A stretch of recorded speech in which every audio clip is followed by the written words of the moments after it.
Muchas gracias, señor ministro. Yo quería hablarle sobre el ingreso mínimo vital, concentrarme en eso, porque creo que ya podemos decir oficialmente que el ingreso mínimo vital ha sido un fracaso y que todos los parches que se han puesto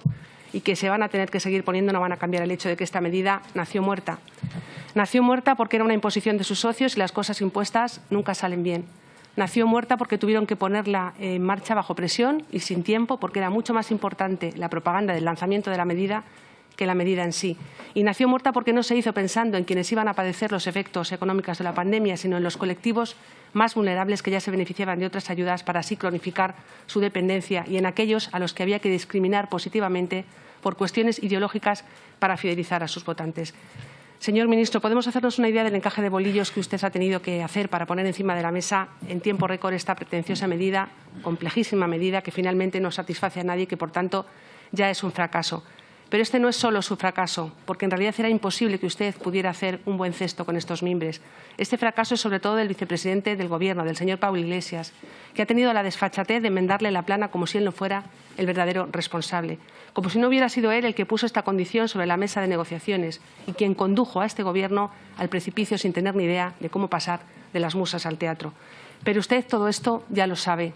aunque no puede hacer nada, no puede hacer más que seguir haciendo malabares para tratar de cumplir las exigencias del señor Iglesias y del señor Sánchez, que es sin duda el responsable último de todo lo que está pasando, por haber alcanzado el poder vendiéndose al enemigo. Nosotros ya le dijimos que esto no iba a salir bien, señor ministro, que no lo estaban planteando correctamente, que esta ayuda tenía que ser una ayuda puntual, pensando en las personas que lo estaban pasando mal como consecuencia de la pandemia. Pero ustedes han hecho exactamente todo lo contrario y han dejado fuera precisamente a estas personas. Ustedes se han limitado a atender fundamentalmente a los que ya lo estaban pasando mal antes de la pandemia, a los que ya sobrevivían gracias a otras ayudas de inserción, entre los que están esas 75.000 familias a las que ustedes han concedido la ayuda de oficio. Pero a los que se han quedado en la calle de un día para otro, sin nada, a los que hace tan solo un año mantenían a sus hijos y vivían dignamente de su trabajo y hoy se ven sin ingresos, sin ERTEs y sin paro, a los que han tenido que irse a vivir a casa de sus padres o de amigos o familiares porque ya no podían ni pagar el alquiler. A esos no solo no se les ha atendido, sino que se les ha negado el derecho a recibir la ayuda, porque justamente son muchas de estas familias las que forman parte de ese 50% que, aun habiendo solicitado la ayuda, no pueden tener derecho a ella por sus ingresos del año anterior o por haber tenido que empadronarse en un domicilio donde hay otra unidad familiar con una mejor situación económica.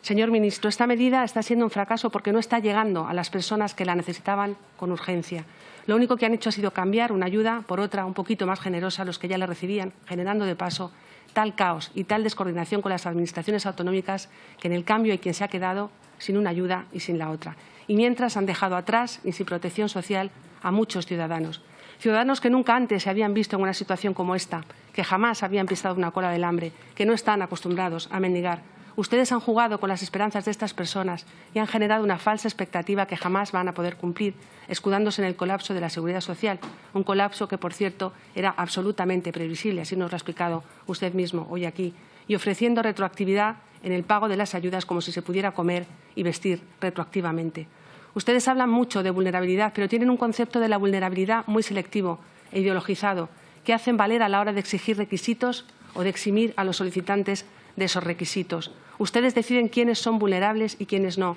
como si fuera menos vulnerable un discapacitado que una madre maltratada o una madre soltera sola y sin recursos menos vulnerable que un inmigrante ilegal que ha llegado en patera, víctima de las mafias. ¿Cuándo se van a dar cuenta de que no se trata de privilegiar colectivos para buscar rédito político, sino de ayudar a todos los que de verdad lo necesitan, sea por la causa que sea?